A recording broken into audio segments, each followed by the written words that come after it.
নমস্কার বন্ধুরা, নবদিগন্ত চ্যানেলের পক্ষ থেকে আপনাদের সকলকে জানাই স্বাগতম। তো বন্ধুরা, এই মুহূর্তে আমি আপনাদেরকে আবারও একটি নতুন গুরুত্বপূর্ণ আপডেট শেয়ার করতে চলেছি। তবে তার আগে আমি প্রথমেই সকলকে আজকের সুপ্রভাত জানিয়ে আমি এই ভিডিওটি শুরু করতে চলেছি।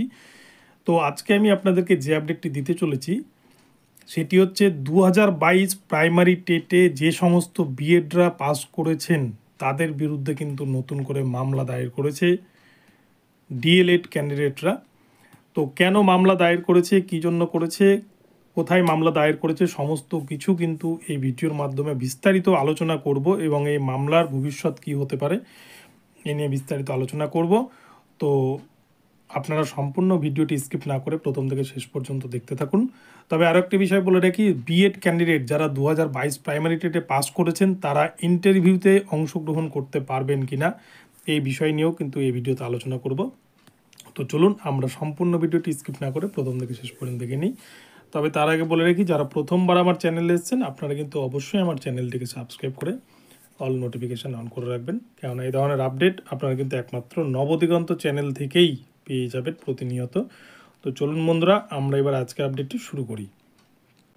তো বন্ধুরা, প্রথমেই বলি, আপনারা জানেন সকলে যে 2022 প্রাইমারি টেটের যখন ফর্ম ফিল আপ হয়েছিল এবং পরীক্ষাটা যে সময় অনুষ্ঠিত হয়েছিল তখন কিন্তু সুপ্রিম কোর্টের জাজমেন্ট, সুপ্রিম কোর্টের যে বিএড ভার্সেস ডিএলএডের জাজমেন্ট এবং রেগুলার ডিএলএড ভার্সেস এনআইওএস ডিএলএডের যে জাজমেন্ট, সেই জাজমেন্ট কিন্তু তখনও পর্যন্ত আসেনি, ফাইনাল অর্ডার হয়নি।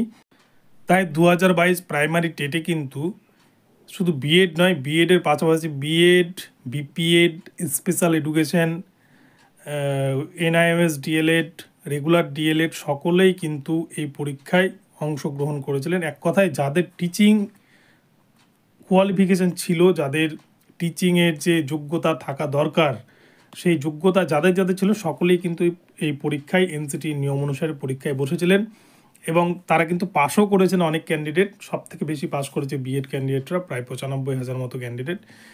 তো এই সমস্ত যে বিএড ক্যান্ডিডেট যারা 2022 প্রাইমারি টেটে পাস করেছেন তাদের বিরুদ্ধেই কিন্তু নতুন করে মামলা দায়ের হয়েছে কলকাতা হাইকোর্টে।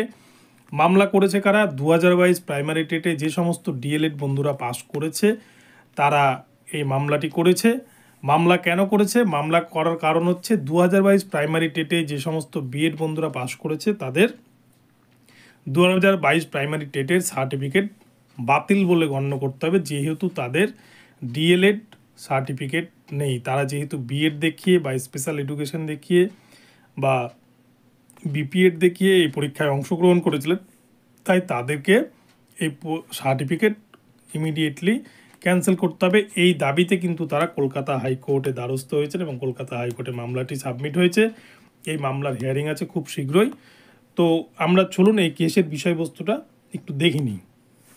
আপনারা স্ক্রিনে একটা লাল বক্স করা ঘর দেখতে পাচ্ছেন, যেখানে 5 নম্বর পয়েন্ট। আমি পুরো বিষয়টি তুলে না ধরে শুধুমাত্র যেটুকুটা এই কেসের মূল বিষয়বস্তু, যে বিষয় নিয়ে এই মামলাটি করা হয়েছে সেটাই আপনাদেরকে তুলে ধরছি, নইলে ভিডিওটা কিন্তু অনেক বড় হয়ে যাবে।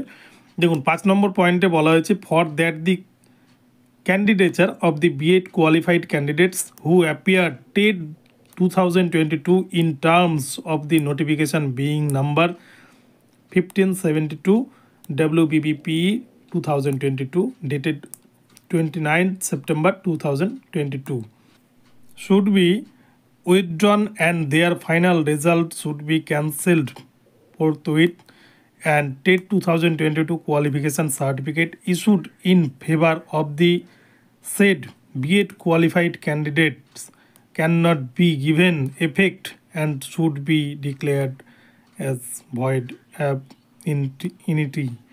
তো আপনারা দেখতে পেলেন, অর্থাৎ তারা এই দাবিতেই করেছে যে 2022-এ যে প্রাইমারি টেট করে পাস করেছিল যে সমস্ত বিএড ক্যান্ডিডেটরা, তাদের সার্টিফিকেটগুলো ক্যান্সেল করতে হবে, তাদের এই সার্টিফিকেটগুলো বৈধভাবে রাখা যাবে না।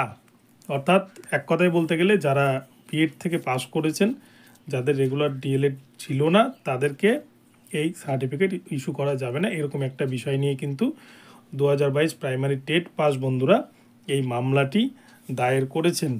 তো এই মামলার ফলে কি হতে পারে আমি বলি। বন্ধুরা দেখুন, এই মামলাটা আমার মনে হয় করার খুব একটা প্রয়োজন ছিল না, কেননা আপনারা 9533-এর যদি প্যানেল দেখে থাকেন, সেখানে কিন্তু বিএডরা ইন্টারভিউ দিয়েছিল, স্পেশাল এডুকেশনে যারা ছিল তারাও ইন্টারভিউ দিয়েছিল, বিপিএডের যারা ইন্টারভিউ দিয়েছিল এবং এনআইএসডিএলএড সকলেই কিন্তু ইন্টারভিউ দিয়েছিল এনসিটি রুলস অনুযায়ী। কিন্তু তারপরেও প্রাথমিক শিক্ষা পর্ষদ অনগোয়িং প্রসেস থেকে কিন্তু বিএড, বিপিএড, স্পেশাল এডুকেশন, এনআইএসডিএল সকলকে বাদ দিয়ে শুধুমাত্র রেগুলার ডিএলএড ক্যান্ডিডেটদেরকে নিয়েই কিন্তু 9533-এর প্যানেল প্রকাশ করেছে। তাই এক্ষেত্রে আমার মনে হয় যে বিএডের যে ক্যান্ডিডেটস বাতিল করার জন্য যে আবেদনটা করা হয়েছে কলকাতা হাইকোর্টে, এটা আবেদন না করলেও বিএড বা মানে রেগুলার ডিএলএড ছাড়া এক কথায় প্রাথমিকে আর কেউ এলিজিবল নয়। এটা সুপ্রিম কোর্টের অর্ডার এবং নতুন যে সমস্ত নতুন যেগুলো নিয়োগ হবে সেখানে রেগুলার ডিএলএড ছাড়া আর কেউ সেখানে ইন্টারভিউতে অংশগ্রহণ করতে পারবে না, এমনটাই কিন্তু সুপ্রিম কোর্টের থেকে অর্ডার। তাই আমার মতে বিএডদের বিরুদ্ধে এই যে মামলাটা করা হয়েছে, এই মামলাতে শুধুমাত্র পয়সা খরচাটাই হবে এবং তাতে খুব একটা লাভ হবে বলে মনে হয় না। কেননা তারা বিএডদেরকে তো প্রাথমিক শিক্ষা পর্ষদ এমনিতেই বাদ দিয়ে দিয়েছে এবং তারা কিন্তু ইন্টারভিউতে অংশগ্রহণ করতে পারবে না।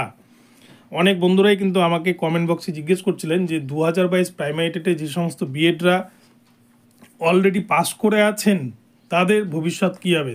দেখুন বন্ধুরা, 2022 প্রাইমারি টেটে যারা পাস করে আছেন তারা কিন্তু ইন্টারভিউতে কোনোভাবেই বসতে পারবেন না।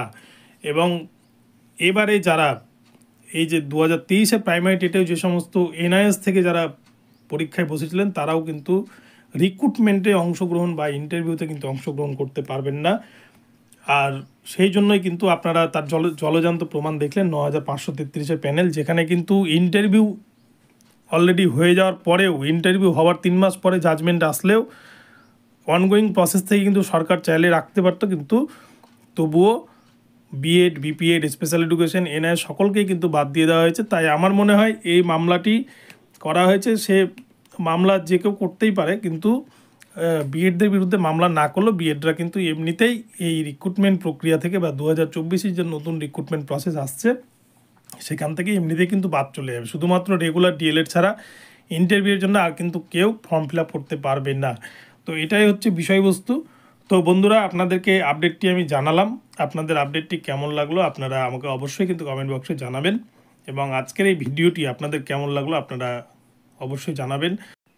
তবে ভিডিওটি যদি আপনাদের ভালো লাগে অবশ্যই চ্যানেলটিকে সাবস্ক্রাইব করে নেবেন এবং এই ধরনের আপডেট যদি আপনারা প্রতিনিয়ত নতুনভাবে পেতে চান তাহলে কিন্তু আপনারা অবশ্যই চ্যানেলটিকে প্রতি মুহূর্তে ফলো করতে থাকবেন, কেননা এদের চ্যানেলে কিন্তু একমাত্র আপনারা এই ধরনের অথেন্টিক নিউজ পেয়ে যাবেন।